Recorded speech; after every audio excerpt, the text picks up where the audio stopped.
E hoje temos convidada especial. Aproveitando o mês da mulher, eu quis trazer uma mulher inspiradora, né? É a Valéria Santoro. Que a nossa comunicação, de uma forma geral, ela é muito violenta, é impositiva, ela é autoritária, interruptiva, assim, né? Aham. Eu quero falar o que eu quero falar e o outro. Então, o tal do que eu preciso não pode acontecer enquanto eu te escuto. Tu, para enxergar o outro, tu tem que ampliar a tua visão. E a comunicação não violenta, ela olha para essas coisas e junta, né? Empatia, autenticidade, conexão, colaboração, mas sem deixar de ser assertiva.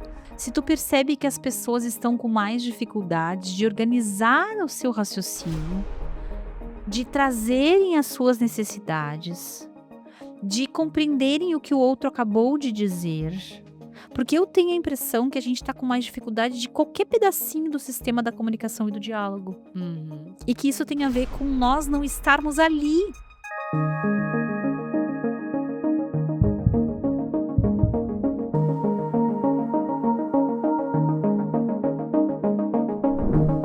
Olá, você está no Arenê, eu sou a Alessandra Gonzaga e hoje temos convidada especial aqui no Arenê, na nossa série Carreiras. Aproveitando o mês da mulher, eu quis trazer uma mulher inspiradora, né, para nos animar com a sua carreira e trazer essas diferentes nuances de uma carreira bem caleidoscópica, como a gente fala, porque traz diferentes motivações e mais até do que caleidoscópica, uma carreira proteana porque foi se transformando a partir da aprendizagem.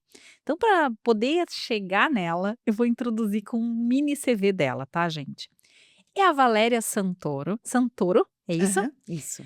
Mediadora de conflitos judicial e privada, realiza capacitações e palestras sobre aprimoramento de habilidades de comunicação interpessoal, gestão de conflitos e escuta empática. Até aqui a gente já viu que tem tudo a ver com a conexão IE, com a Arena e com esses desafios socioemocionais nas empresas. Facilita diálogos em empresas familiares e em famílias empresárias. É sócia da Futura em Família, Governança Integrada, graduada em Direito e mestre em Direito Internacional pela USP, realizou o curso de Negociação e Liderança da Universidade de Harvard. Bah, isso aqui eu não sabia, Valéria, acabou de me contar isso aqui. Realizou o curso de Soft Skills para Lideranças da Mediare, participou de workshops e cursos de comunicação não violenta.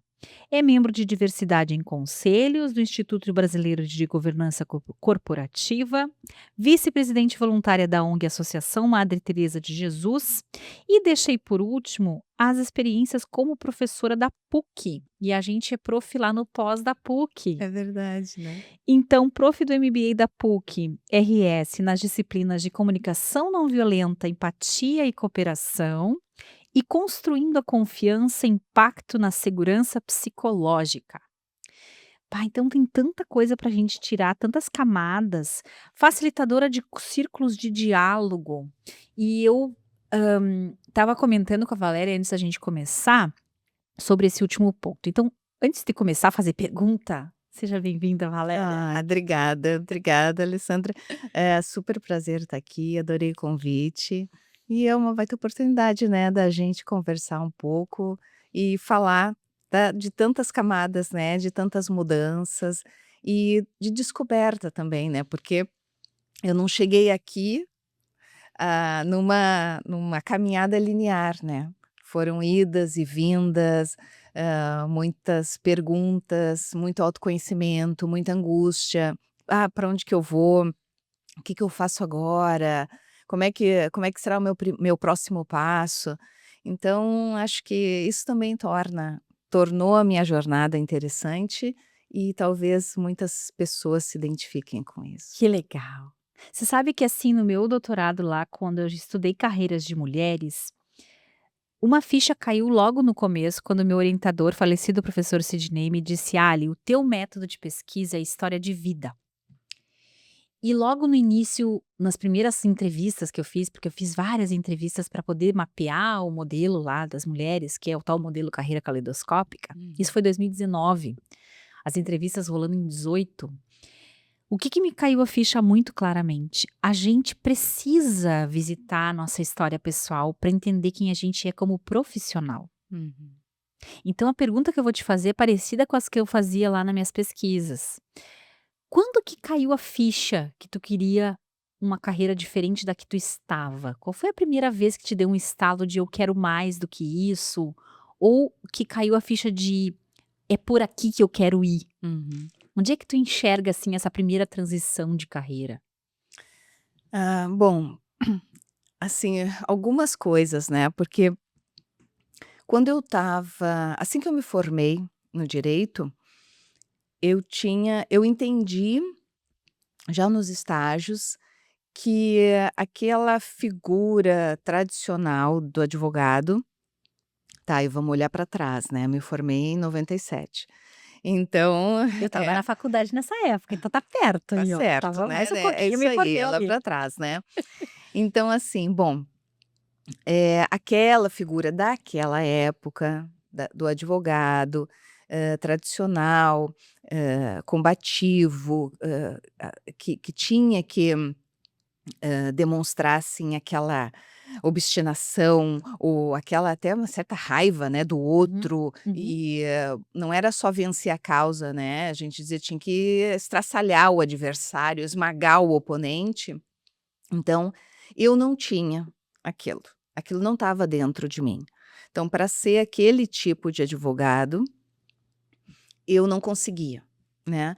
Eu era muito daquilo assim: "Tá, mas vamos ver, será que não tem um meio termo? Será que não tem como fazer diferente ou não cabe aqui um entendimento?" As pessoas não queriam entendimento. E a força e a combatividade era muito associada à competência. Isso, Então a exatamente. pessoa competente era uma pessoa capaz de estraçalhar o adversário, Isso. e em que obrigatoriamente teria um vencedor e um vencido. Isso. Essa era a dinâmica necessária para atuar naquele momento histórico, naquele contexto, tá. Acho que hoje, aí já fazendo um breve pulo, assim, para o momento atual, né, eu acho que hoje, como eu atuo com mediação, então acabo tendo contato com muitos advogados, já tem espaço para outros tipos de advocacia, E a para mediação outros cresceu a tipos partir dali, né, Valéria? de profissionais.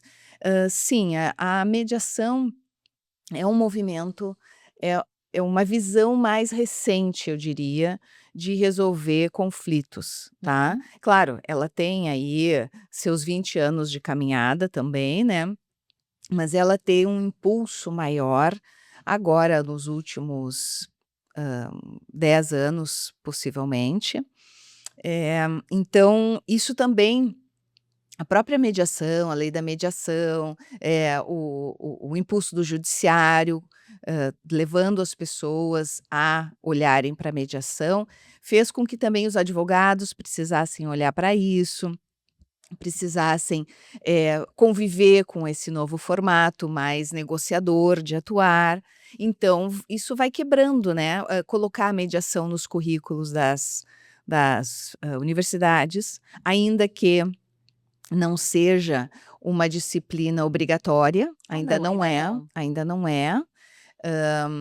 Então, mas tudo isso eu acho que vai quebrando, vai ampliando olhares e ampliando para novas possibilidades de atuação do advogado, para novos formatos de advogado, digamos, Uhum. sabe, para novas posturas. E aí as próprias pessoas, os clientes vão entendendo que: "Olha, eu posso ter um advogado que me atenda, mas que não precise ser essa pessoa, que quer destruir o outro para me atender, para resolver a minha causa. Então ele pode trazer e me apresentar múltiplas opções de resolver o meu caso, e que uma delas pode ser negociar, uma delas pode ser recorrer à mediação, uma delas pode ser entrar com uma ação judicial, né, e que mesmo dentro da ação judicial ele vai me apresentar os riscos, Uhum. Ó, nós temos tantas chances de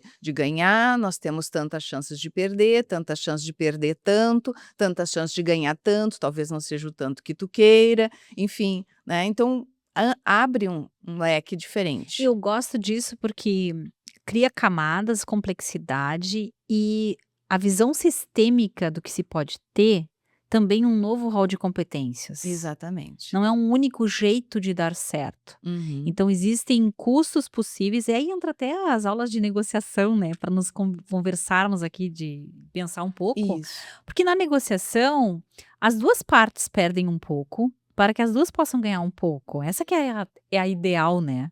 Quando os 2 cedem, os 2 lados cedem um pouco, não é isso? O que que tu acha que, vamos lá, deixa eu organizar meu raciocínio aqui, porque eu tô colocando várias camadas. Quando a gente pensa em competências de inteligência emocional, tem uma competência que aparece muito, inclusive está no modelo do Daniel Goleman, do inventário deles, que é a gestão de conflitos. Aham. E muitas disciplinas de gestão de conflitos, aí pensando nós como profs, vai, Uhum. as pessoas têm expectativas de ter aula de negociação. Sim. E não de ter aula de escuta empática ou de compreensão da realidade do outro. E então vamos lá, como é que isso também evolui? Como é que a negociação se conversa com a gestão de conflitos e onde é que aparece a escuta empática aqui do lado disso? Como é que a gente Pois é. poderia É que triangular essas para coisas mim, aí? né, ali tá tudo conectado, Uhum, né. Então assim, como é que eu vou negociar se eu não consigo escutar o outro, isso, perfeito. né. Para mim é isso, assim, eu não começando, né, por esse ponto. Então, ter uma escuta qualificada é base, na minha visão, Uhum, né.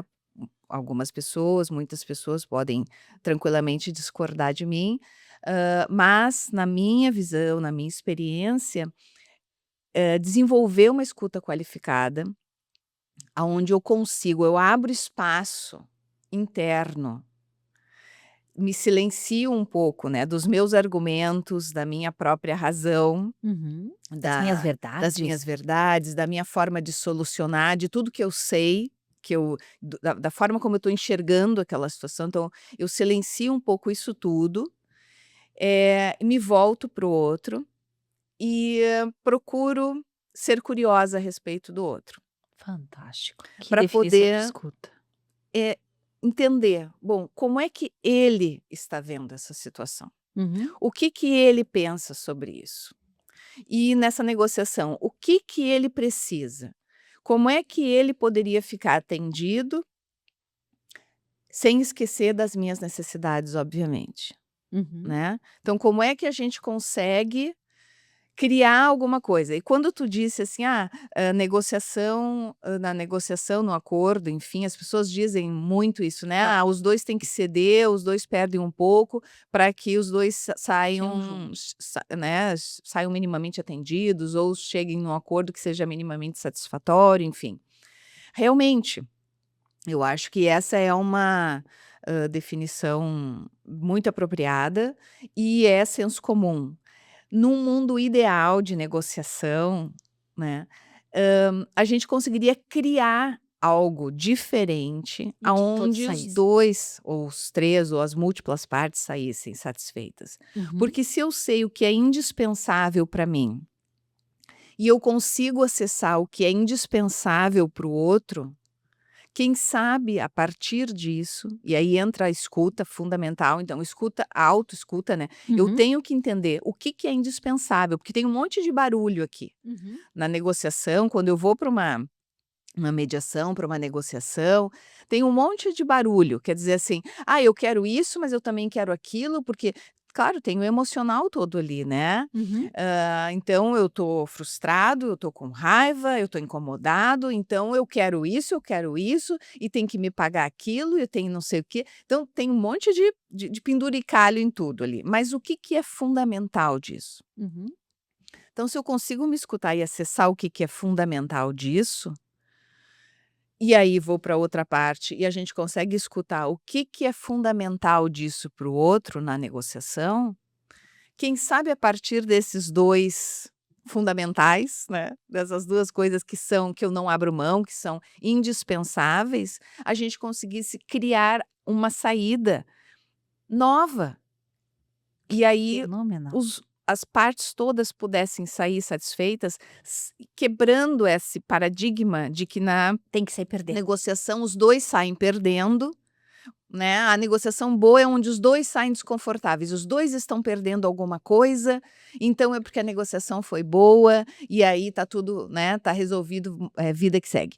Talvez sim, mas quem sabe pudesse ainda ter um modo diferente de fazer, e aí os 2 saiam satisfeitos. Amei. Amei porque me fez pensar em várias coisas, inclusive em projetos que eu tenho em andamento.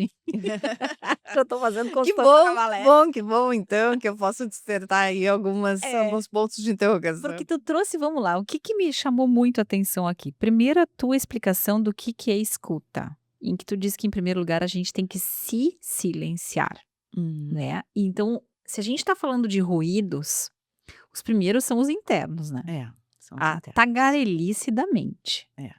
Por exemplo, a nossa necessidade de controlar a percepção do outro, que é o tal do Uhum. gerenciamento de impressão, Uhum. né? A gente quer ficar bonito na foto. Ai, deixa eu desligar que Deus o livre.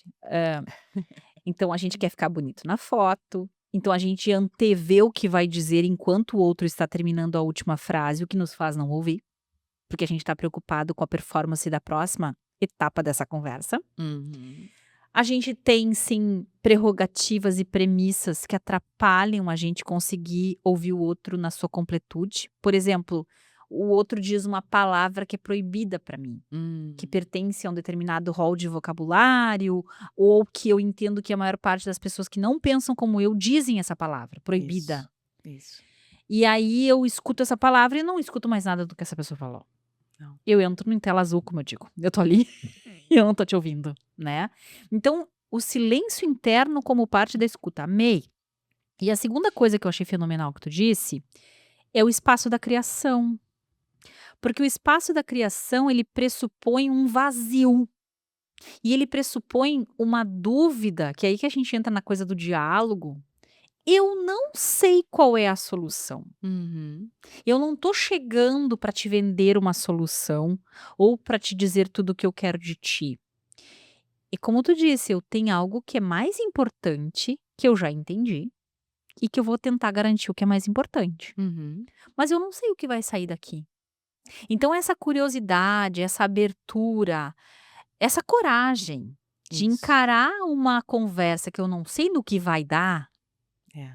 É assustador, né. De Então, uma certa forma é assustador, né. que incrível, Valéria. É. Tá, mudei completamente minha ideia de negociação, porque tem aquele clássico que tem diferentes nomes para isso. Na última vez eles chamavam de Thomas Kilmann, eu acho que é o nome do cara, TKI, método TKI, que basicamente tu enxerga a negociação como um meio do caminho entre colaborar e pedir, Uhum. entre se posicionar e ceder. Tá, ok, Não, serve tá de certo, premissa. claro. Mas só que nunca se percebe que dá para extrapolar ao máximo isso. Isso. Dá para levar para um próximo nível talvez, né.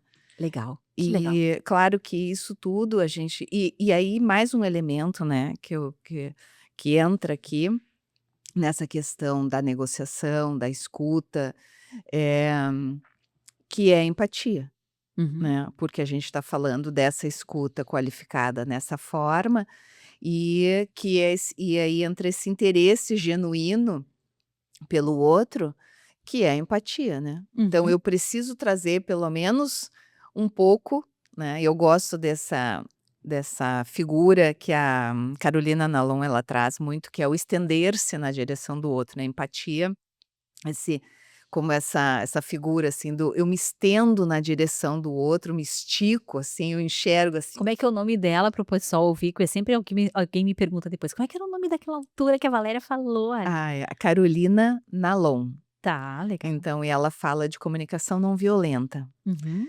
Então, e ela traz, assim, essa imagem que para mim gravou muito, porque fez muito sentido, né, e eu consigo realmente na minha mente enxergar, né, uma pessoa, eu, né, muitas vezes me esticando, assim, na direção do outro, porque às vezes é um esforço ser empático, É, não é muito, automático, muito. né, então eu me estendo, eu me estico na direção do outro para tentar entendê-lo, né, escutá-lo com essa curiosidade mesmo, genuína, assim, tá, mas eu não estou concordando, mas não importa, não é sobre mim. O que que o outro está querendo me dizer?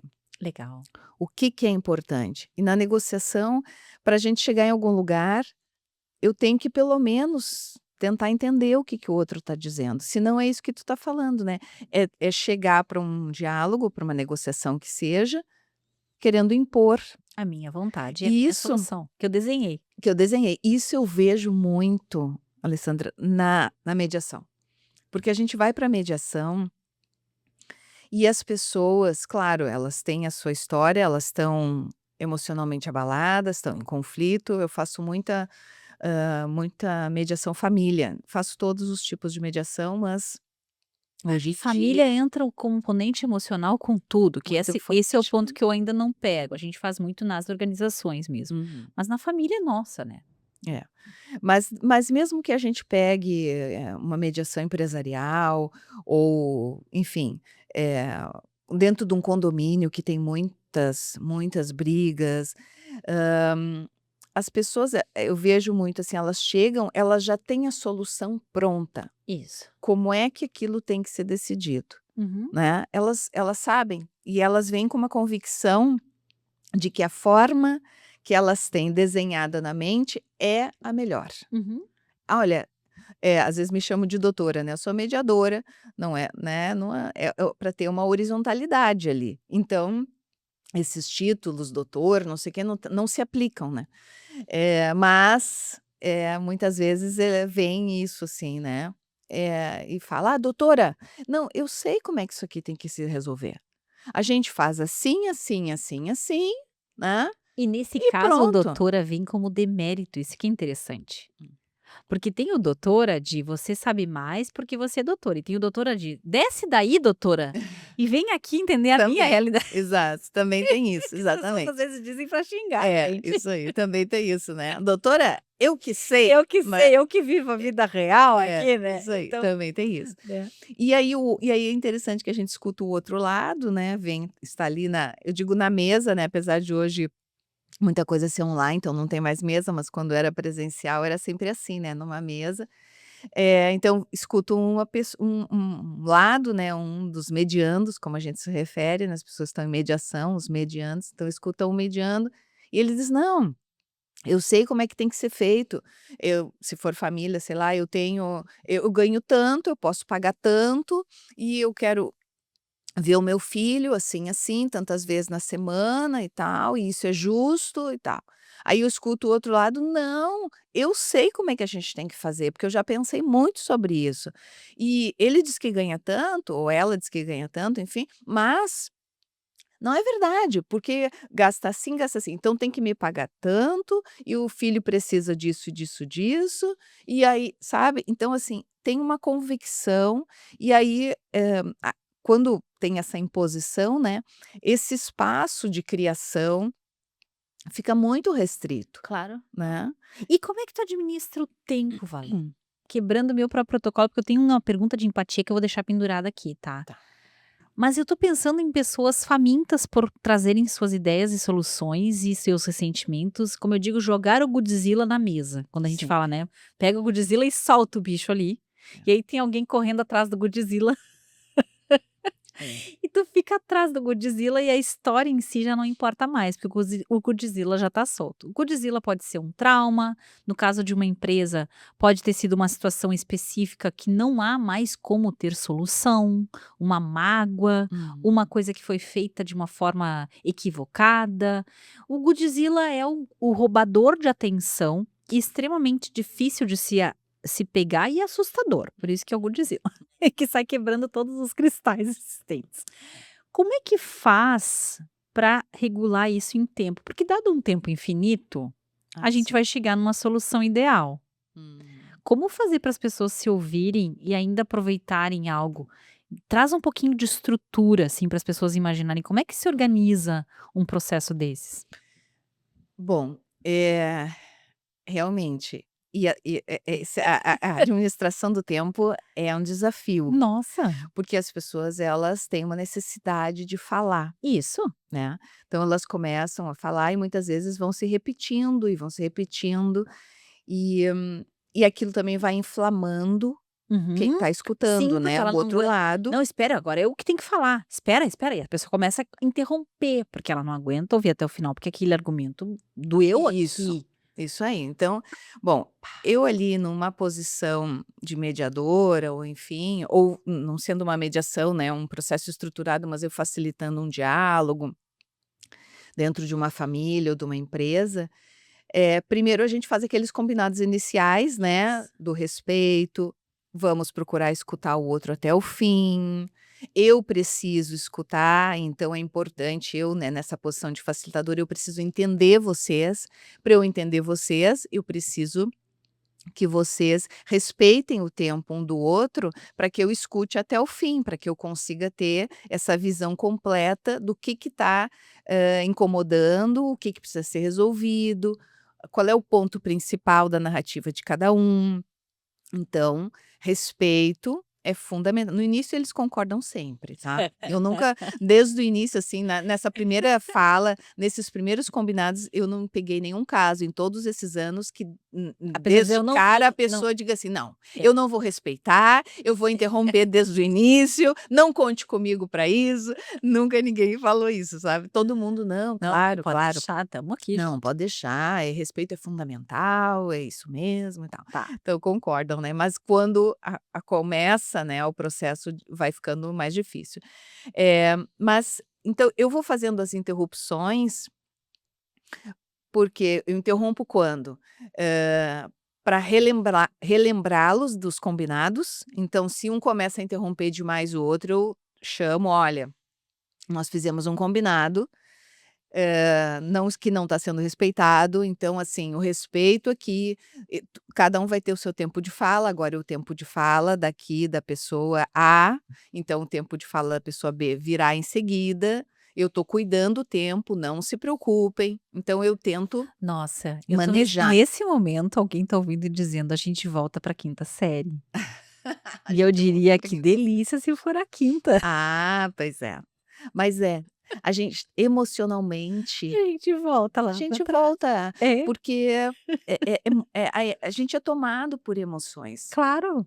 Eu não preciso nem, te dizer isso, porque tu é especialista no assunto, e para todo mundo que está nos assistindo, nos vendo, nos escutando, todo mundo já viveu, acredito eu, uma situação similar onde, nós somos tomados por emoções fortes. Isso.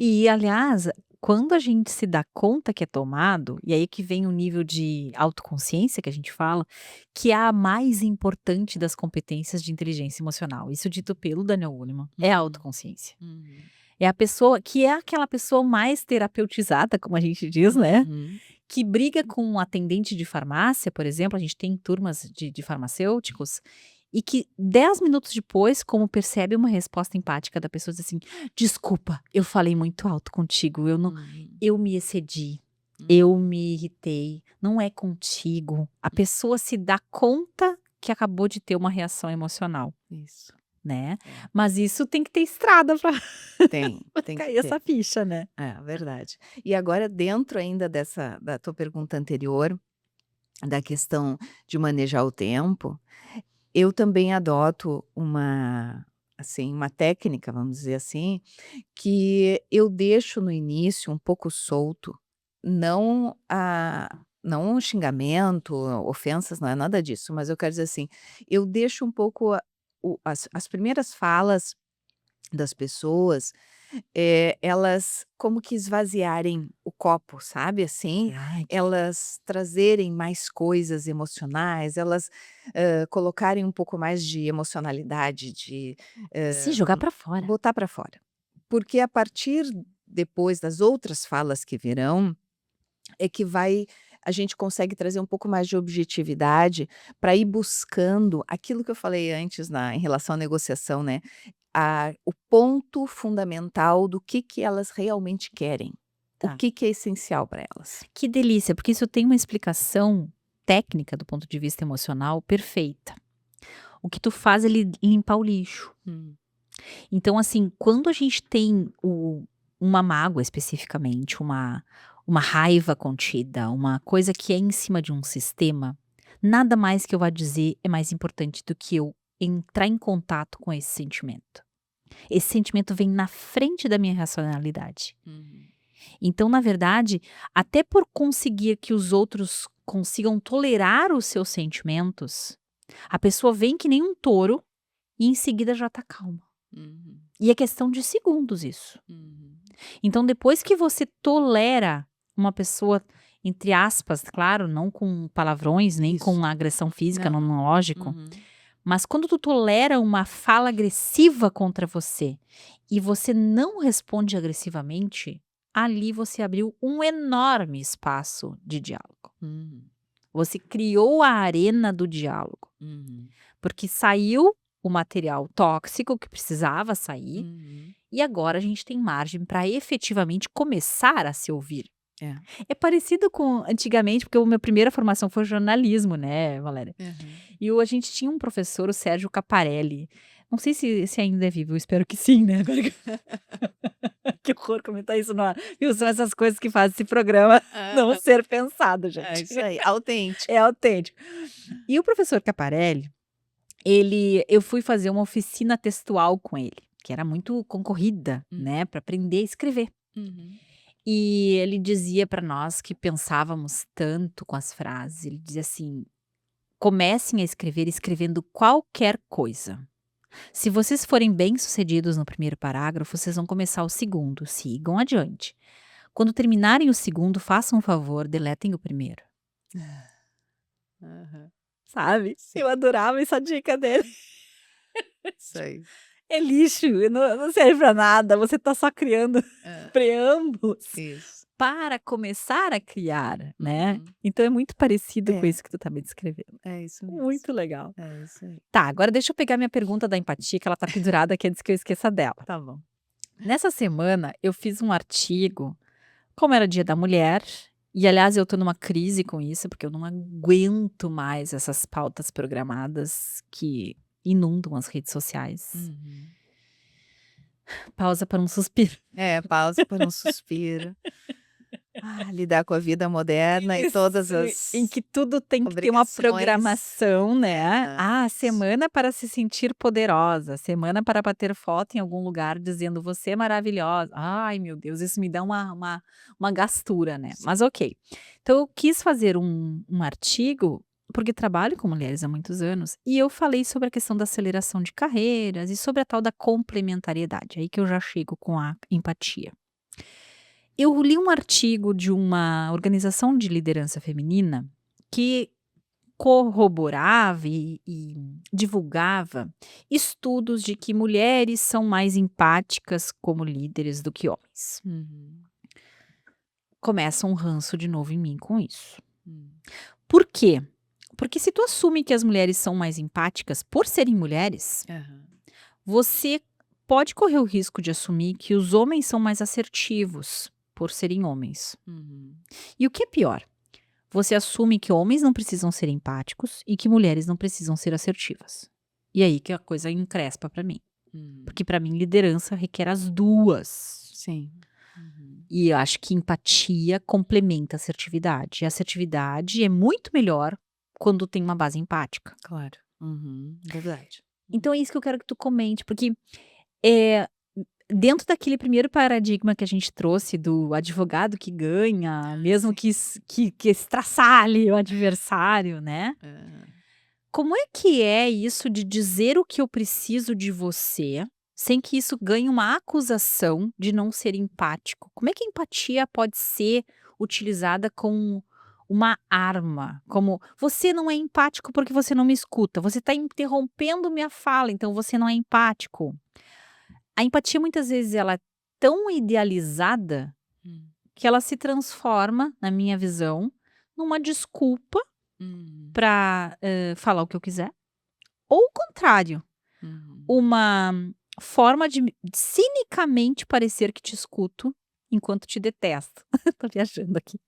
Mas entende, assim, me parece que a empatia Hum, tem que estar junto com a assertividade. Eu quero ver como é que tu lê isso, Valéria. sim. É que, assim, acho que como muita coisa, né, esses conceitos que talvez sejam, mais amplos, ou eles entram na moda, né, Isso. hã, acabam servindo como guarda-chuva para abrigar muitos comportamentos, né, e para como tu disseste até agora, né, para justificar muita coisa. Eh, e também para serem distorcidos, de uma certa medida, né, Pronto. que é o que tu está trazendo também no teu exemplo, quando, eh, a pessoa quer falar qualquer coisa de qualquer forma, e aí ela é interrompida, e aí: "Pô, tu não está sendo empático", Isso. mas não Espera aí, é isso, isso. né, não é empatia, não é isso, Não é não uma serve licença para para isso. Isso. para dizer o que eu Para quero. dizer exatamente, o outro tem que ficar calado, porque, eu tenho que ser empático, eu tenho que falar, o outro tem que pode dizer o que quer, do jeito que quer, como quer, enfim, não é isso, né. Então, eu dentro da comunicação não violenta, né, eh, sim, empatia, autenticidade e, assertividade, né, falar com clareza, tudo isso anda junto, É isso que eu queria sabe. ouvir de uma É, especialista em mediação.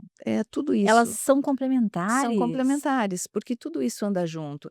Eu começo com empatia, autoempatia, então eu me conheço, eu me entendo, eu olho para mim, eu reconheço o que que é importante para mim, eu reconheço o que que eu sinto, o que que eu estou sentindo, então a gente vê esses sentimentos, isso não é eu tenho que dar um passo atrás, porque quem entende de comunicação não violenta já vai, É, né, a me gente tá dizer. sempre já antecipando Já, essas críticas, já, né. A antecipando. gente já engoliu os haters do mundo, Já, né, e isso a aí. gente tá E já estou contando as coisas. imaginando, assim, que Alguém: "Ai, ela esqueceu". já deve ter gente dizendo: "Mas isso não é receita de bolo, não pode copiar e colar, não sei o quê". Sim, gente. Gente, não copie, cole, não é receita de bolo. Comunicação não violenta é algo muito mais profundo, tá, é todo uma forma, uma maneira de estar no mundo, é uma escolha de uma maneira de relacionar-se com os outros. Que legal. Então não é só a linguagem, não é assim: "Ah, então agora eu sigo os passinhos, Isso. estou fazendo comunicação não violenta". Não, não é isso que eu estou dizendo, quero ser muito clara quanto a essa mensagem, porque não é isso, E as tá. pessoas começam e é de novo, né, é um meio instagramável de viver, em que tudo tem que caber num post, mesmo que um carrossel, É, e eu vou lá e escrevo os 4 passos da CNV, isso. e aí eu já entendi tudo o que eu precisava de CNV. Eu já Isso. decorei os passos da CNV, tá pronto, né, é só uma É. é uma lista de dicas. É, isso aí. É. É, então E vamos não dar um é passo atra isso, vamos tá. dar um passo atrás então. Vamos voltar fazendo de conta que eu sei entrevistar. Que a gente conversa do que quem vem É, na mas cabeça, né, Valéria?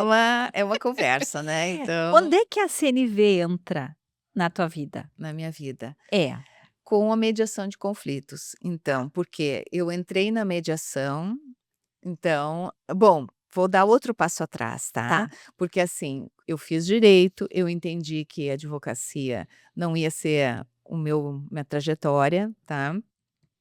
Aí eu botei as minhas cartas na magistratura, porque eu pensei: "Bom, então eu sou do consenso, né, eu tenho critérios bons", acreditava eu, né, que tivesse, "eu vou ter a lei para me amparar, eu vou conseguir achar boas soluções para as pessoas", olha quanta idealização eu tinha. "Então eu vou ser juíza, né, vou fazer concurso, Que vou para interessante, eu não sabia magistratura". desse pedaço, É. Valéria. Então eu pensei que esse pudesse ser o meu caminho. Mas, até fiz concursos e tal, eu acabei não passando para magistratura, mas aí aconteceram coisas na minha vida pessoal, eu fiquei doente, tive um período de doença, grave, e a vida aconteceu, como eu digo, e eu não fiz eu mudei, foi outra transição, assim, né, de pensamento, de carreira, enfim, porque não era uma carreira, porque eu não tinha ainda passado, mas assim, Que idade tu tinha eu na época, mais desisti. ou menos, Valéria? Tem ideia? Só pra gente imaginar na tua linha do Na tempo. minha linha do tempo, eu devia ter o quê? Uns 26, acho que por Super aí, cedo mais ou então, menos, super 27 anos, cedo. eu acho que isso mais ou menos por aí, assim. E aí eu falei: "Não, eu não vai ser mais isso". Bom, e aí começo a entrar na parte do direito internacional, eu começo a entrar na parte da negociação, né. Olha só, eu não vou entrar nessa seara, mas eu só vou comentar como tá precisando a gente entender de direito internacional. Então, isso aí é outro Os capítulo, né. conflitos É, estão estão. entre nações, Isso, né, Valéria? Nossa senhora. muito fortes. Então aí eu começo a entrar por isso, que foi outra grande mudança, que eu fui fazer meu mestrado, e aí o próximo passo, depois do direito internacional, do mestrado, da pesquisa, não sei o quê, bom, aí eu descobri a mediação de conflitos, que entrou na minha vida com as minhas formações, né, que aí foi outra mudança, porque aí eu entendi que, bom, tá, o direito internacional, conheci a negociação, tá ótimo, mas como é que eu aplico isso que eu vi no dia a dia das pessoas, né? Como é que eu trago isso para o segunda a sexta, né? E aí, fazendo pesquisa na internet, fui para a internet dias e dias e dias, que áreas, como é que eu faço? E aí apareceu ali mediação de conflitos, Que legal. porque eu não tive isso na faculdade, quando eu estudei não se falava e tal. E aí eu fui entender o que que é, como é que funciona. Bah, me apaixonei, falei: "Vou fazer uma formação".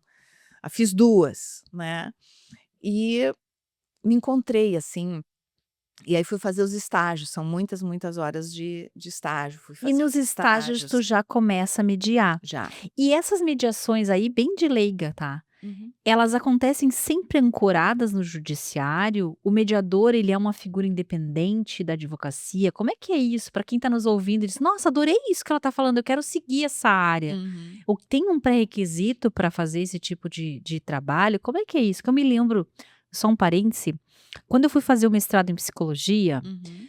tinha 2 pessoas que não eram psicólogas raiz, como eu digo, né, que tinham vindo da clínica. Uhum. Eu que trabalhava com a área organizacional e uma advogada que estava fazendo mediação e foi fazer mestrado em psicologia. Ah, olha só que legal. E eu me lembro que nós eram as 2, assim, os 2 as 2 alienígenas, entre freudianas, inclusive, uma parte Sim. da turma era da psicanálise freudiana. E eu me lembro que eu digo: "Nossa, que legal, tem toda uma área do direito que predispõe compreender relações humanas e É, pessoas". é verdade. Então, como é que é isso? Só para o pessoal entender agora como área, né, pra Sim. A mediação, para ser mediador, tu precisa ter uma graduação, mas qualquer graduação, não precisa ser ter advogado. cursado direito, isso, não precisa ser advogado. Então qualquer graduação, eu tenho muitos colegas mediadores que são engenheiros, administradores, muitos psicólogos, então a graduação de origem, assistente social também. Bom, então tá, tem vários, então isso, não é não tem um pré-requisito de uma formação específica. Aí tem o curso teórico, que deve ser, não sei se são 40 horas, 44 horas, enfim, de curso teórico, e aí depois tem a parte do estágio. Aí o estágio são 100 horas de estágio, tem o curso para Ou seja, mediador. muito mais prática do que teoria. Sim, é muito mais prática, porque a gente diz que só aprende a fazer mediação mediando, Claro. né. Então tu precisa dentro do curso, tu já tem algumas simulações, mas depois tu vai para a prática mesmo. Tu tem o mediador judicial e tu tem o mediador privado, tá. Os cursos para mediação judicial, que te certificam para que tu seja mediador judicial, eh, aqui praticamente nós temos não, nós temos 2 e aí o estágio sim é dentro do judiciário. Uhum. E os outros cursos que te dão a certificação para mediador privado, Aí tu pode fazer, daí tem outros vários lugares onde tu pode fazer. Eu fiz o meu curso de mediador privado, estágio dentro da Defensoria Pública, Uhum. aqui no estado, no Rio Grande do Legal. Sul. E, que foi um estágio maravilhoso. Eu sou apaixonada pelo projeto de mediação dentro da defensoria. É louvável, ele é robusto, é maravilhoso mesmo, assim, tem que enaltecer, porque tem muita qualidade dentro da defensoria e atende um público que precisa muito, sabe. E, então e aí depois que tu fazes, né, aí tu tem a tua certificação, tua habilitação como mediador. E dentro do judiciário, né, sendo mediador judicial, tu tem que ficar atuando dentro do judiciário. Então tu dá a tua disponibilidade para o judiciário, uma tarde, um dia ou todas as tardes, aí tu fica exclusivo, né, atuando ali, trabalhando, para que tu mantenha sempre o teu título de mediador judicial, tem as atualizações, né, que eles propiciam também, que tu tem que fazer, né, Isso era a regulares. imagem que eu tinha, porque a gente fez algumas turmas com promotores e outros servidores do MP aqui do estado, há alguns Uhum. anos, e seguida apareciam mediadores na minha Uhum. turma.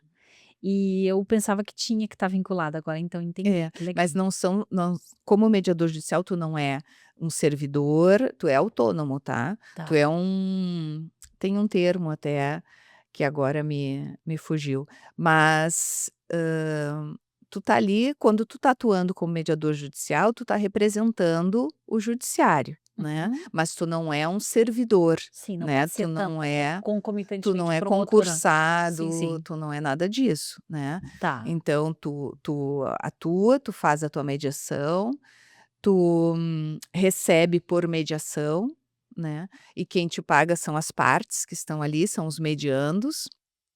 Então, tem ali um valor X que o juiz estabelece, quem te remunera são os próprios beneficiários, Que né. querem que se resolva alguma Então coisa com mais celeridade ali. isso, que Que estão ali legal. e eles aceitam. E estão com seus advogados, os advogados continuam no seu papel de advogado das partes, dando todo o apoio e, toda a parte jurídica, não somos nós, mediador não atua como advogado e mediador, né, Sim, não de pode estar com forma as 2. nenhuma. Depois que eu fiz a minha formação e que eu comecei a lidar com os conflitos e com as pessoas, eu entendi a importância que a comunicação tem para para o manejo dos conflitos.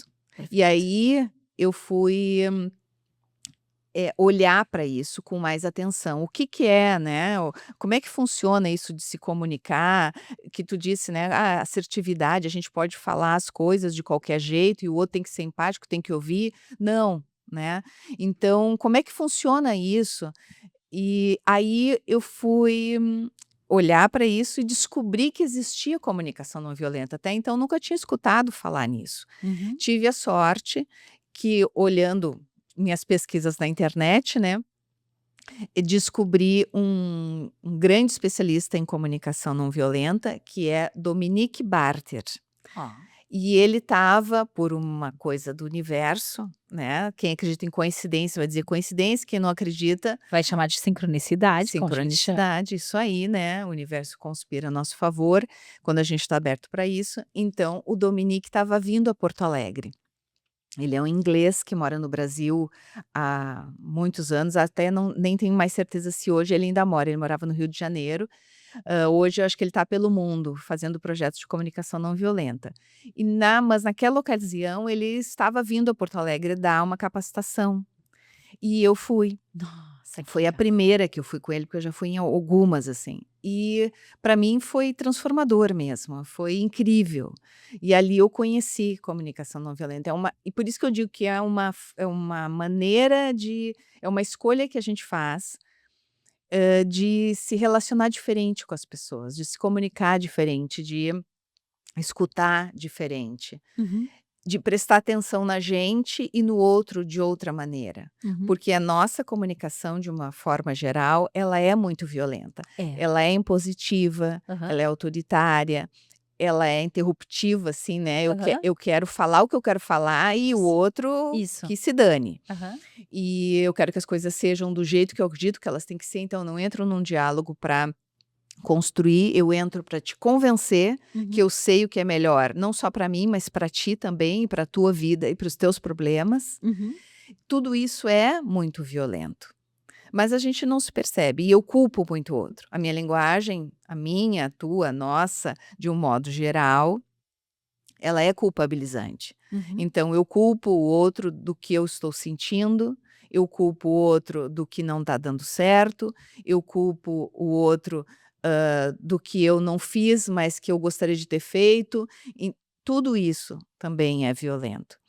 Então, e a comunicação não violenta, ela olha para essas coisas e junta, né, empatia, autenticidade, conexão, colaboração, mas sem deixar de ser assertiva, sem deixar de buscar clareza. Mas aí que no começo tu explicou muito bem, porque eu preciso me esvaziar, digamos assim, que tu chamou de silenciar, meu É. silêncio interno, para que eu possa ouvir, mas quando eu estou ouvindo, eu já sei de algum momento que eu guardei num cantinho aqui o que que eu preciso. Uhum. Então o tal do que eu preciso não pode acontecer enquanto eu te escuto.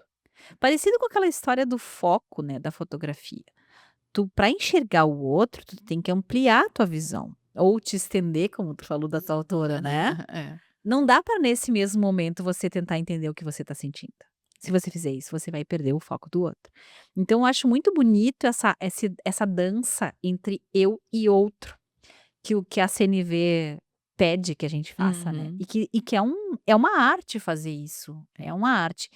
Eu queria que a gente fosse agora para um último tema que eu acho que meio que amarra isso tudo e que talvez seja o que está me incomodando mais ultimamente quando eu falo das redes sociais. Certo.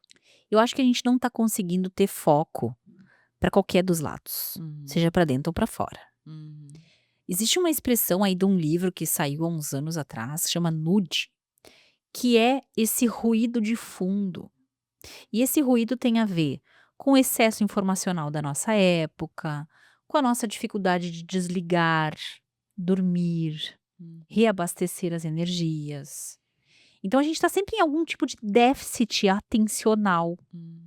que vem se acumulando nos últimos anos, com excesso de interrupções, com o scrolling, que é essa maldade feita há alguns anos É, pela área lá do Vale do que a Silício gente de fica ali, né. de ficar Uhum. eternamente buscando um fim que não existe, Não e em existe. atualizações eternas. Então o que a minha pergunta é nessa direção para ti, se tu percebe que as pessoas estão com mais dificuldades de organizar o seu raciocínio, de trazerem as suas necessidades, de compreenderem o que o outro acabou de dizer, porque eu tenho a impressão que a gente está com mais dificuldade de qualquer pedacinho do sistema da comunicação e do diálogo. Uhum. E que isso tem a ver com nós não estarmos ali. Sim. E aí, como é que tu lê É. isso, Valéria? Ai, é tudo Eu sei que eu eu fiquei meio depressiva agora no fim, né? Oh! Saímos da raiva e fomos pra tristeza. É, isso aí. Mas olha, eu concordo que nós estamos em todos esses pedacinhos, eh, nós estamos com dificuldades, porque nos falta, assim, esse senso de presença, né, que Isso. começa por aí. Então, a nossa atenção, primeiro que ela tá Ela curtíssima. tá encolhendo. Uhum. Estão falando em Tá. questões de segundos já, porque quando eu era começando a dar aula em faculdade, eu me lembro que tinha uns estudos que falavam que a atenção máxima dirigida era de 20 É, minutos. 20 minutos, isso. Nossa, isso é um luxo, não É, existe mais não. isso.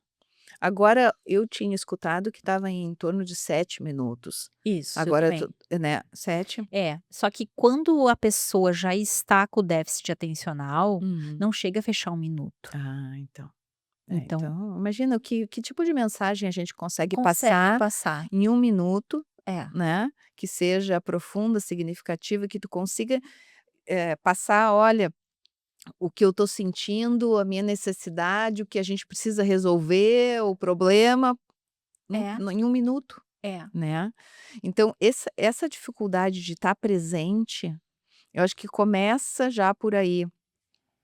E sim, isso já tá relacionado, comprovado, as pesquisas, que está relacionado às redes sociais, que está relacionado ao nosso comportamento de excesso de informação, esse medo também de perder, né, de Uhum, estar o de FOMO. fora, Uhum. isso, né, de estar perdendo alguma coisa, de ser excluído das coisas, de estar desatualizado do mundo.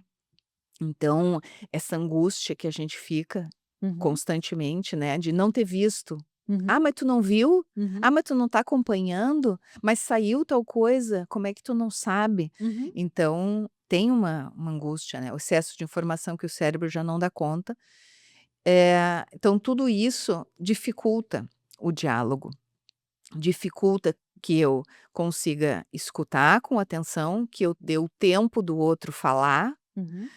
Dificulta também que eu consiga fazer essa busca interna do que é que eu preciso, do que eu estou sentindo, o que é mesmo que eu quero dizer, o que é mesmo importante para nós, para mim, para ti, para nossa conversa, para nossa relação, ou para o meu trabalho, o que é mesmo importante para a nossa equipe, o que é mesmo importante para o resultado desse projeto e a minha contribuição para ele, Uhum. né. Esse pensar, assim, que exige tempo, e ele é desgastante, de certa forma, então vai energia.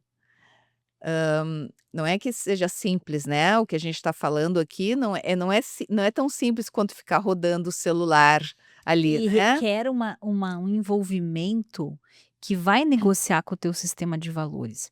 E aí que eu acho o teu trabalho fenomenal, e quis mesmo trazer de destaque para nós, porque eu te entendo como uma organizadora dessa produção de sentido, Uhum. desta "o que vamos fazer juntos", como é melhor para cada um de nós. Sim. Então é extremamente complexo, eu acho muito bonito esse trabalho, porque é uma costura que Hum. você vai fazendo, para que as pessoas possam ajudar umas às outras. É, Porque no esse é o fundo o que todo objetivo. mundo tem o desejo é de sair dali melhor do que entrou, Uhum. né. É. E às vezes a gente dificulta a nossa própria chegada da solução, né, Uhum. por conta de todo esse ruído, como tu diz, É. que tá ao redor. Então, fenomenal. A pergunta que tem muitas, a gente podia fazer mais 10 programas, né.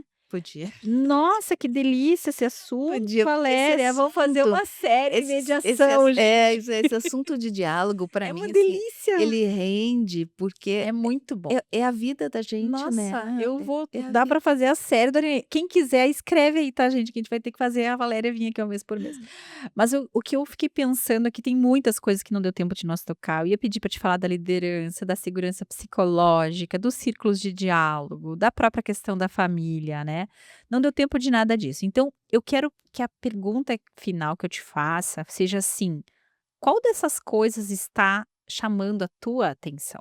Uhum. Aonde está indo o teu interesse? Aonde é que tu percebe que tem agora um caminho para tu seguir investigando, trabalhando, atuando, ou que o teu propósito mais brilhe? Se é que tem um só, né? Pois é, esse é, mas, olha, como eu, gosto muito dessa parte da comunicação e do diálogo, então a parte hoje que tem me instigado muito é a parte da facilitação do diálogo.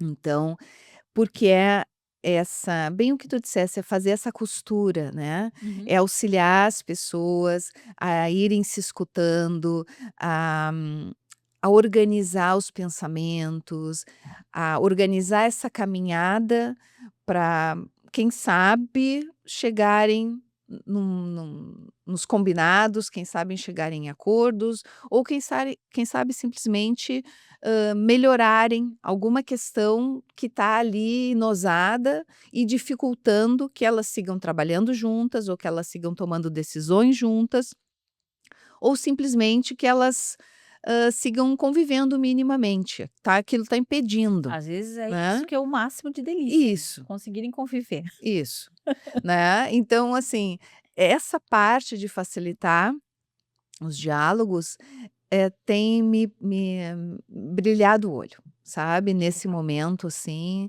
é algo que eu tô gostando muito de fazer e que, eu vejo muito potencial, sabe, e vejo, eh, o resultado, né, as pessoas, a satisfação do outro, o alívio no outro.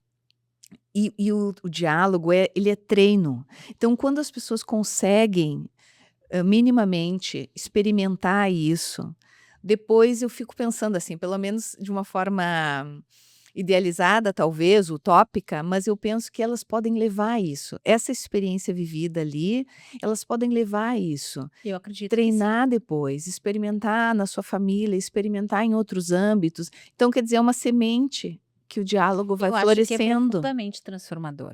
Quando a gente é de fato escutado e a gente percebe o poder de cura dentro Isso. das relações que isso tem, eu acho que isso é extremamente transformador. Eu tinha um mentor já falecido, o professor Darwin Nelson, que era da Universidade do Texas, e a gente fez um trabalho há anos atrás, lá para 2012, para como ensinar competências socioemocionais. Uhum. E ele falava exatamente isso, que não existe nada mais fantástico, nada mais extraordinário do que você presenciar a singularidade de alguém pela Uhum. escuta. Uhum. E é impressionante como isso tem um É, poder para as duas partes. para as 2 partes. Uhum. Para quem escuta, porque se transforma a partir da vida do outro, da realidade do outro, leitura do mundo do outro, Uhum. e para quem fala, por se ver representado nessa troca. É, Então é fenomenal mesmo, é muito lindo. verdade. Tá aí o teu recado final para o pessoal, então? Ah, então. Bom, meu recado final é dentro do diálogo, né, só pode ser dentro do diálogo. Acreditem no diálogo, por mais difícil, e muitas vezes é, por mais desafiador que seja, mas eu ainda acredito que é um caminho, possível e construtivo para lidar com os desafios, com os conflitos e com as dificuldades. E ainda se eu puder deixar um último recadinho, né.